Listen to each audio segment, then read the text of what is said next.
que c'est un rituel que nous faisons chaque année, et des projets en cours, comme on le fait bien sûr chaque année. Donc ça sera peut-être un petit florilège, ça sera moins court cette année, c'est déjà bien pour vous, parce que des fois c'est très long, vous transpirez, donc voilà, ça sera comme ça. Alors que s'est-il passé à Bouzigues au niveau de ce qu'on a pu faire, au niveau de la mairie, des élus au niveau environnement, Bouzigues a fait un pas vers l'écomobilité, en se dotant bien sûr d'une voiture électrique, vous la voyez parce qu'elle est sur le port en autopartage. Ce véhicule est accessible à tous les habitants de Bouzigues qui possèdent un permis B. Ils peuvent alors louer cette voiture à l'heure, à la demi-journée, à la journée, et cela à un tarif préférentiel pour les habitants de Bouzigues que nous avons mis en place. Cette année aussi, nous avons ralenti la circulation aux deux entrées du village avec une signalétique qu'on appelle chaussée-doux, c'est-à-dire appelée aussi voie centrale banalisée, qui permet aux cyclistes et aux automobilistes de cohabiter. Alors je sais que ça vous a beaucoup surpris quand on l'a fait. Ça a bien sifflé au niveau des oreilles, mais je trouve que maintenant ça fonctionne plutôt bien. Et... ouais, enfin. Hein? Ouais, je sais. La voiture, toujours la voiture. Je sais que c'était un peu novateur, mais bien. Après, nous avons aussi mis une zone de rencontre à 20 km/h, ce qui demande aussi des efforts aux conducteurs, puisque les piétons sont prioritaires sur la voiture dans ces zones-là. Nous avons mis également la possibilité aux cyclistes de prendre tous les sens interdits dans la ville et de leur permettre donc de faciliter leur déplacement. Cela donc vous demande une vigilance accrue concernant les automobiles, concernant tous ceux qui prennent des voitures, et d'appuyer un peu moins sur le champignon, de respecter les zones 30 et les zones 20 à l'intérieur du village. J'en appelle bien sûr à la raison de tout un chacun, afin qu'on fasse attention à ceux qui sont un peu moins entourés de carrosserie que soit dans la voiture, et de faire attention. Autre projet aussi au niveau environnemental, c'est l'extinction partielle de l'éclairage public de 1h à 5h du matin. Je pense que nous sommes les premiers sur l'intercommunalité. C'est une décision que nous avons prise après sondage auprès de nos habitants et ça a emporté les suffrages. Donc seuls les 2 ronds-points restent éclairés, ainsi que le front d'étang. Pour la circulation, c'est quand même plus, surtout sur les ronds-points, pour la dangerosité. Les retours d'expérience montrent que l'extinction de l'éclairage n'a pas de corrélation avec l'accidentologie routière. Elle conduit même à un ralentissement naturel des véhicules. De même, cette extinction n'a pas d'incidence sur le nombre d'agressions, ce sont des questions que l'on se pose souvent, et de vols qui ont lieu principalement dans la journée. C'est plus facile. En plus d'une économie sur la consommation d'électricité, pour nous c'est un tiers de notre consommation d'économie sur la consommation au niveau annuel. Cette action permet de lutter contre la pollution visuelle et contribue à la préservation de l'environnement et de la biodiversité. Au niveau de la sécurité, des caméras de vidéoprotection ont été mises en place aux 3 entrées de village et nous venons de recevoir les autorisations préfectorales permettant les futures installations au nord de la RD sur toutes les voies d'accès aussi sur ces entrées. En ce qui concerne nos travaux, nous avons, comme vous avez pu le constater parce que ça prend une grande place, nous avons refait complètement le chemin du Clap et l'impasse de la Croisette. Réfection de la voirie, mise en sécurité des piétons par la création d'un long trottoir, un complément d'éclairage sur l'impasse de la Croisette, enfouissement des réseaux et fleurissement des espaces verts pour un montant de 372 000 €. Le pluvial étant pris par la SAM, 7 Agropole Méditerranée, à hauteur de 112 700 €. La 7 Agropole Méditerranée participe également par une subvention, ce qu'on appelle des fonds de concours de l'agglomération, sur la réfection de cette chaussée. Le reste à charge de ces dépenses a été autofinancé par la mairie. Fin des travaux aussi, comme vous avez pu le constater, sur l'ensemble des bâtiments des services techniques. La pose des portails, clôture, revêtement de la plateforme technique, tout est fait. Là aussi, l'agglomération nous a apporté sa contribution financière dans les fonds de concours et la mairie a payé la construction et toute la fin des travaux en autofinancement, comme le reste d'ailleurs, tout ce qui avait été fait auparavant. travaux qui vont commencer, ce sont des travaux de mise aux normes ADAP dans le cimetière, agenda d'accessibilité programmé, pour que tout le monde puisse y aller en fauteuil, en voiture, pour les enfants, etc. Ça va débuter là et se clôturer dans le premier trimestre 2020. De même, nous aurons des travaux de réfection à l'arrière du musée qui vont commencer pour se terminer à la même époque, c'est-à-dire au premier trimestre 2020. Ça fait un petit moment que j'en parle, mais ça a eu du mal à démarrer. Ce sont des travaux de stabilisation des sols par de la terre de pignon et pose d'un platelage bois entre la douche, qui est un peu plus loin, et l'arrière du bâtiment du musée, pour rendre cette zone plus naturelle. Nous avons rénové la salle des mariages. En ce qui concerne l'isolation phonique et climatique, 3 ouvertures latérales ont été créées aussi, afin de permettre à la lumière naturelle de pénétrer dans cette salle qui était sans ouverture.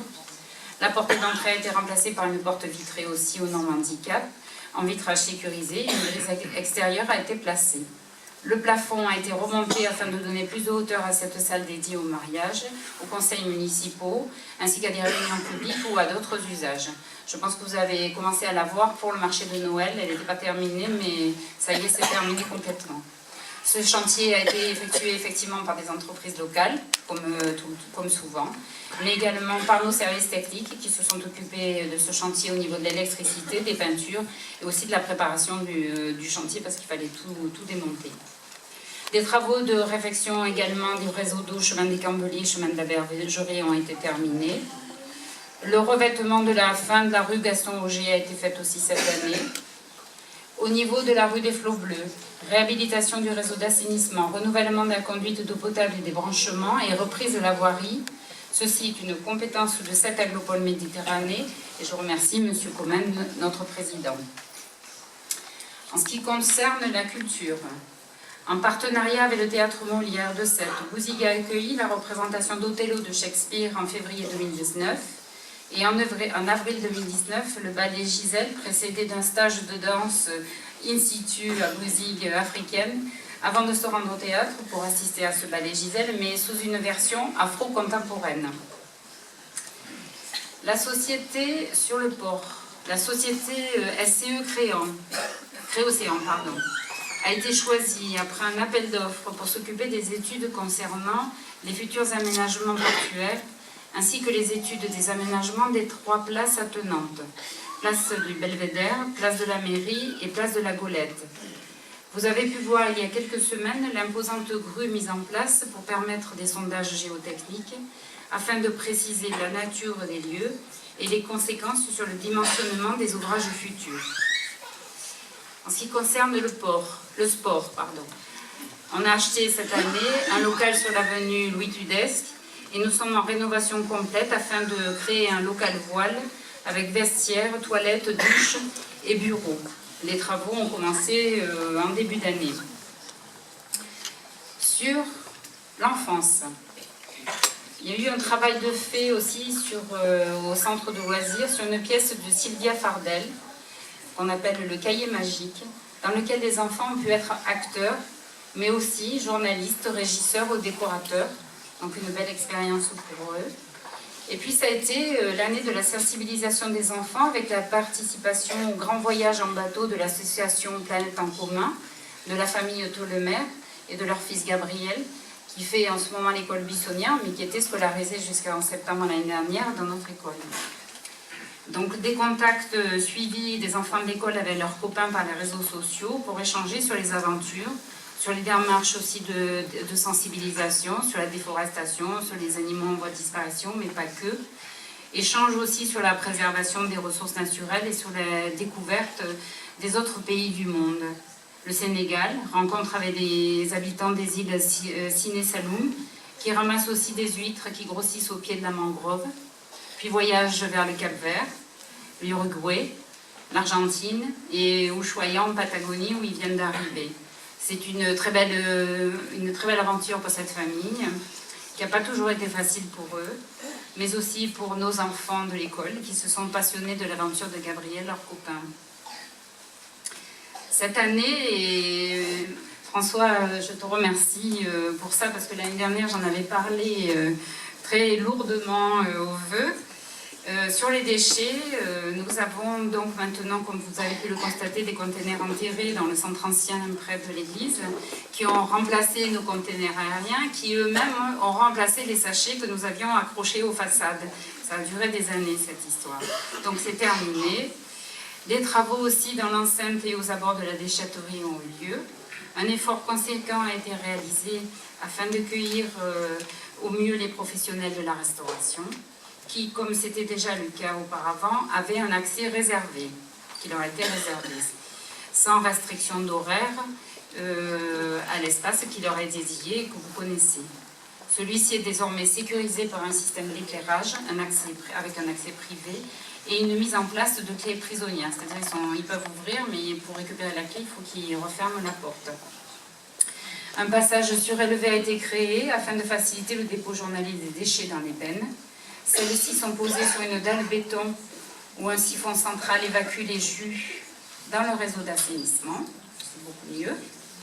Une autre dalle béton accueille 5 colonnes de points d'apport volontaires à disposition de tous les usagers. La chaussée a été refaite. Le mur d'accès a été construit et fermé par un grand portail.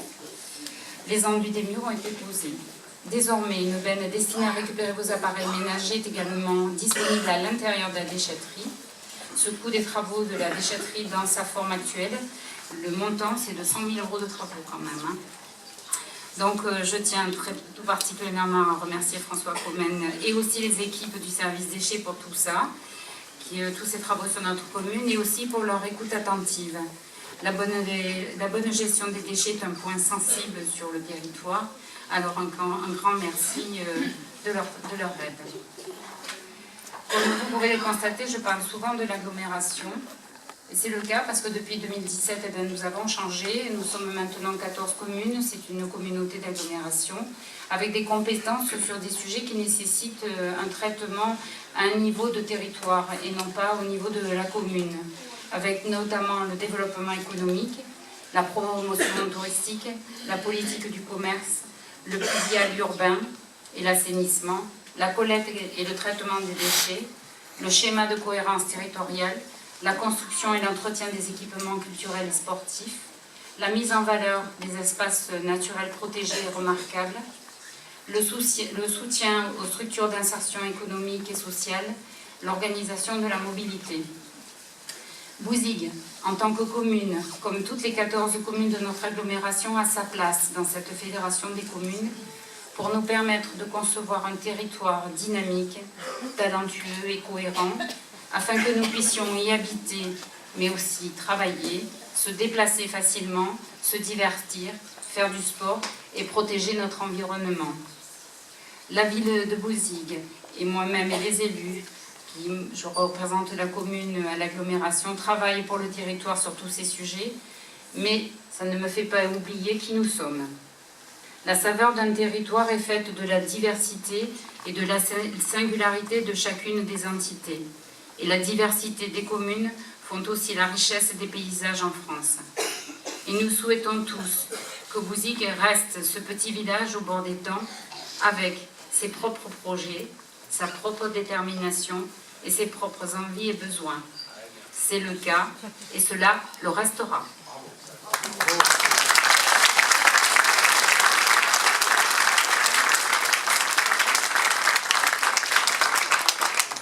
Cette année, nous avons activé l'aide à la rénovation des façades dans le centre ancien à hauteur de maximum de 2 500 € par façade.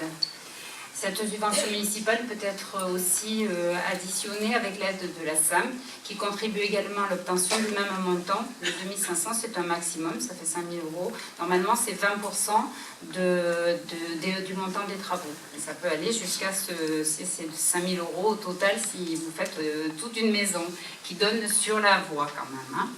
Nous voulons par cette action que progressivement le village s'embellisse.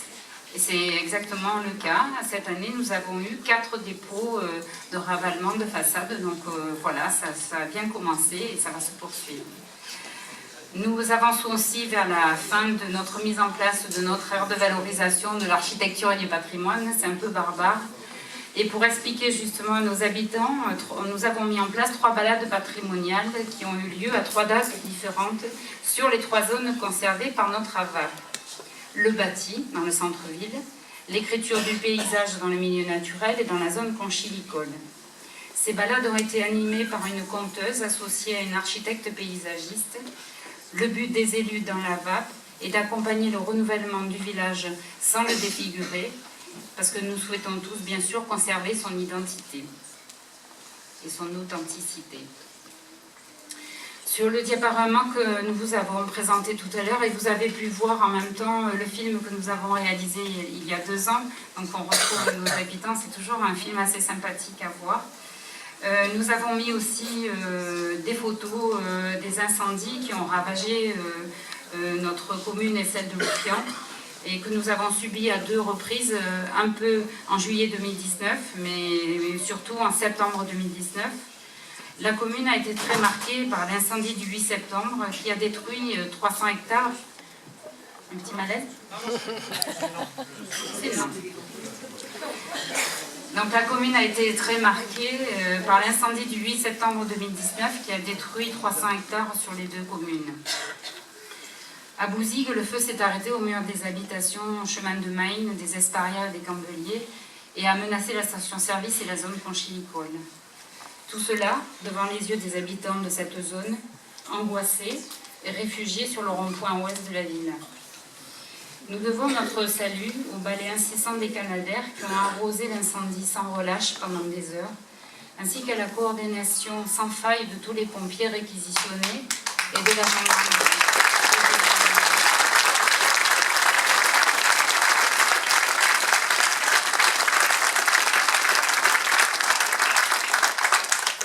La végétation a disparu sous les flammes, mais nous n'avons pas eu, fort heureusement, à déplorer des dégâts importants sur les habitations, ni d'accidents corporels graves.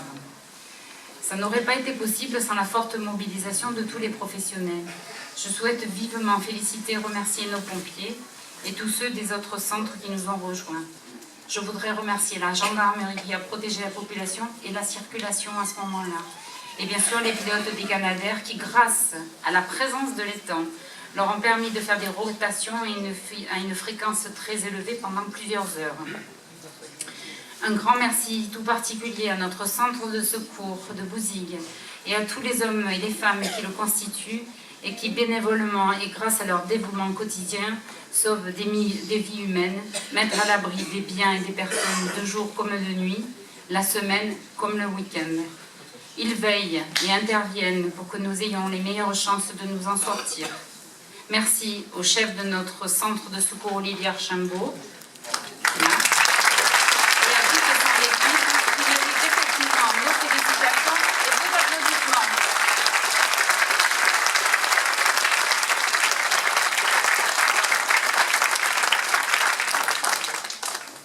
Je peux dire aussi que j'ai été particulièrement touchée par les messages et les appels des maires et des élus ce jour-là, qui se sont mis à disposition et qui ont mis à disposition leurs services à la ville et en tous les cas qui ont pris des nouvelles en permanence. Et c'est vrai que ça nous a fait chaud au cœur. Donc un beau message de solidarité, qui, voilà, c'était très important pour nous à ce moment-là. Et puisqu'on parle de solidarité, on va continuer. Je voudrais remercier chaudement les élus qui accompagnent les habitants âgés au marché chaque quinzaine.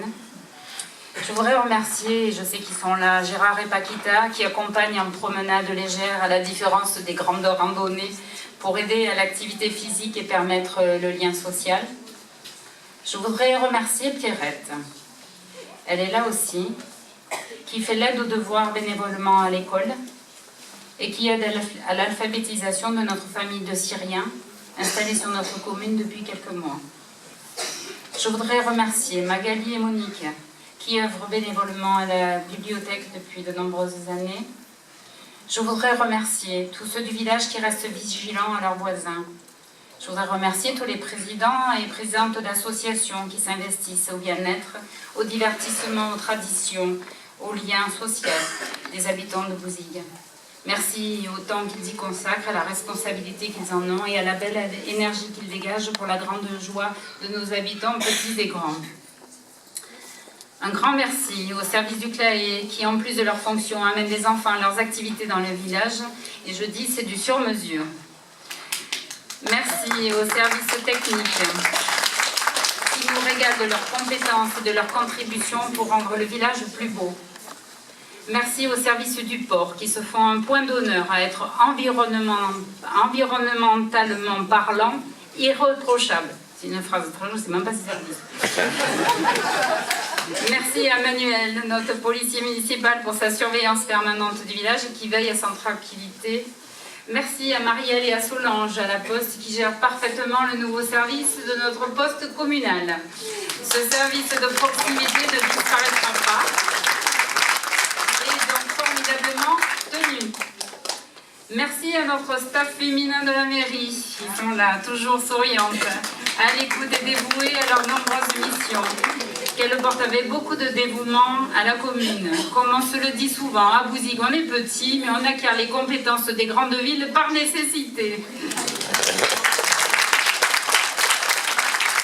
Alors merci à Audrey, ma directrice générale des services, qui dirige la mairie avec adresse et beaucoup d'intelligence. Et je la remercie également de me supporter avec patience et aussi parfois avec fermeté.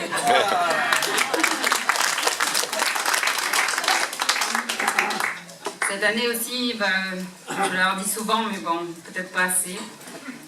Merci aussi à mes élus, Michel, Stéphanie, Olivier, Daniel, Jean-Christophe, non, je ne peux pas y arriver, Dany, Claude, les deux Elisabeth.